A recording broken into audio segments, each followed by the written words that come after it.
So worksheet number 3, we're going to go over non-specific immunity. This chart is just basically asking you to name the type of innate defense. So an innate defense is something that, do you acquire this or are you born with it?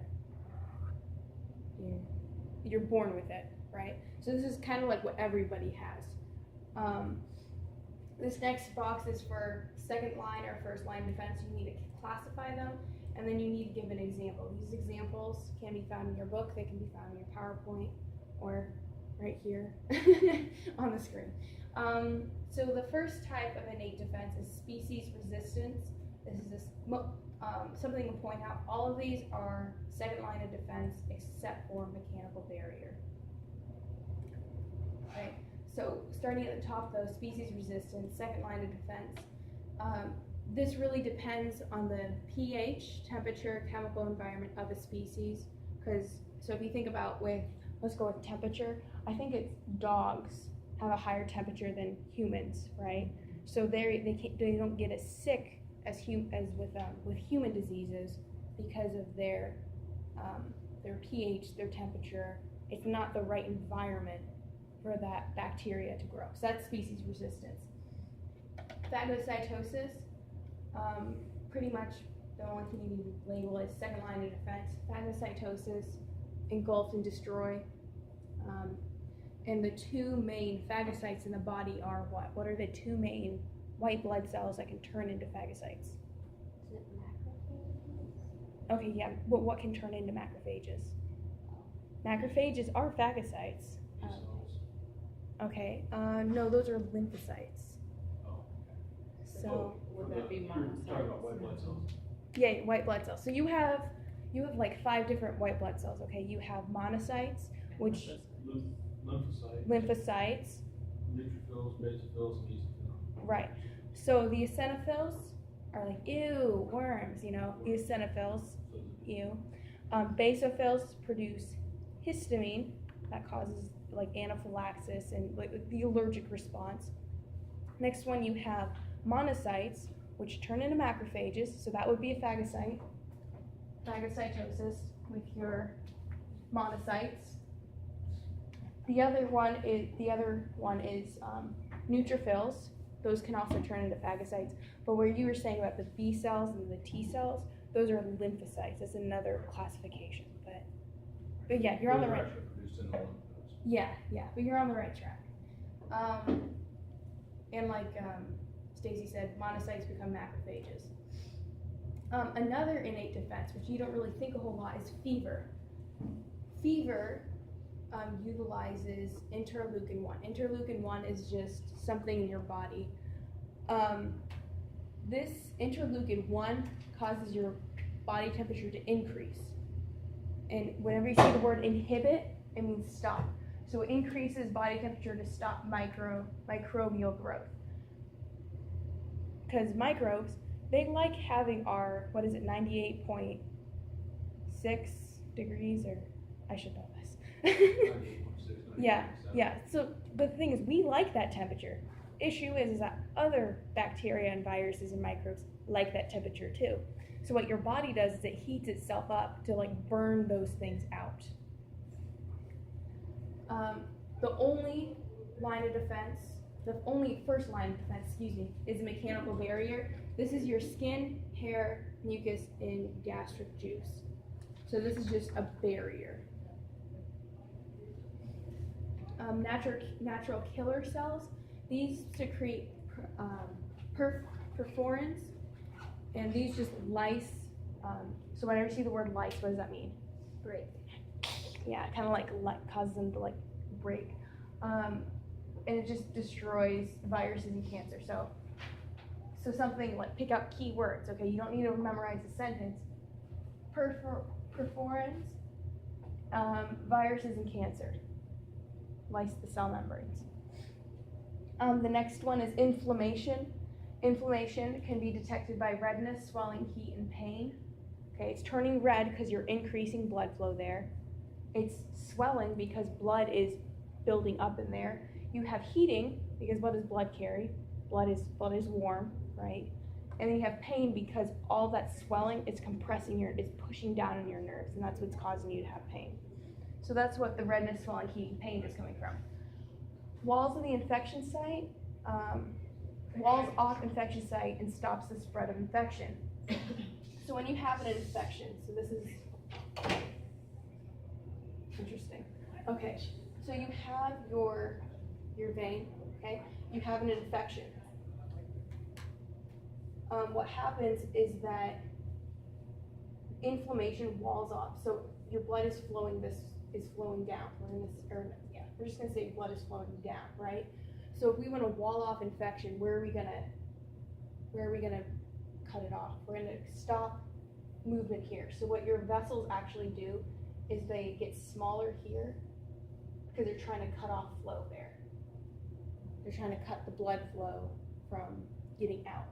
So when this happens, it cuts off, like it squeezes, it vasoconstricts, then your blood is going to build up. And that's what causes that swelling. And that's what causes the pain, because you have nerves right here, and it's going to be compressing on those nerves.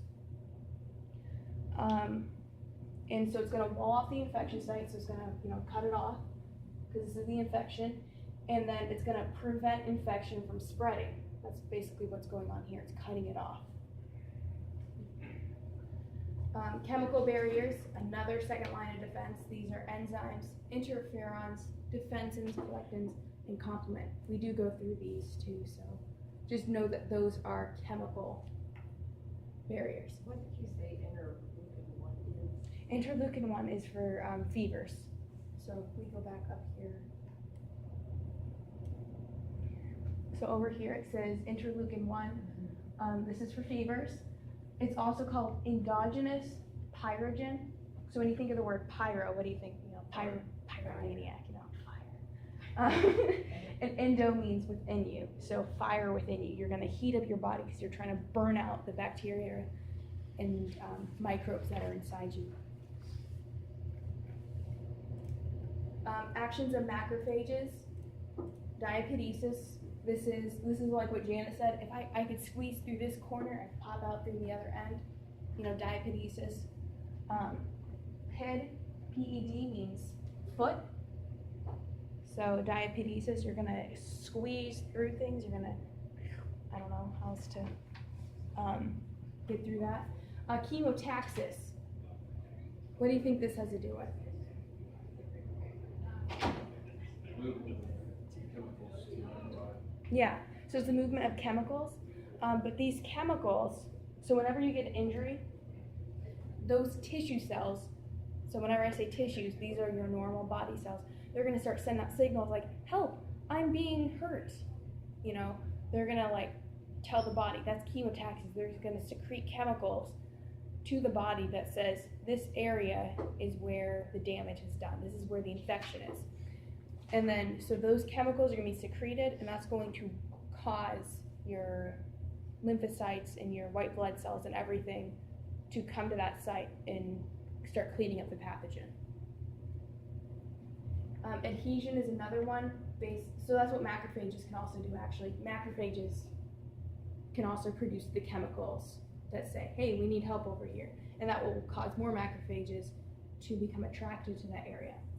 Adhesion is another thing of macrophages. That's kind of, when you think of adhesive tape, they're just gonna engulf, they're gonna adhere, they're gonna. Scar tissue?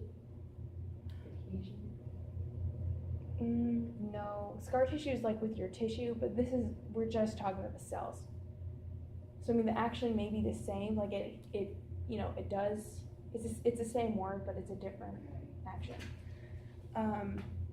Adhesion, they're just going to kind of attach and just kind of keep that pathogen from causing trouble. So they're gonna handcuff them.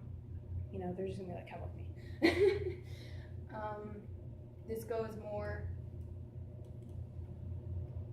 this is gonna go more into it. You can read that on your own.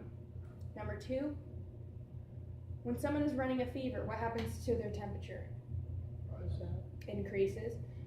And then the spleen takes up iron. All right, so fever restricts the growth of pathogens, and it restricts the activity of pathogens.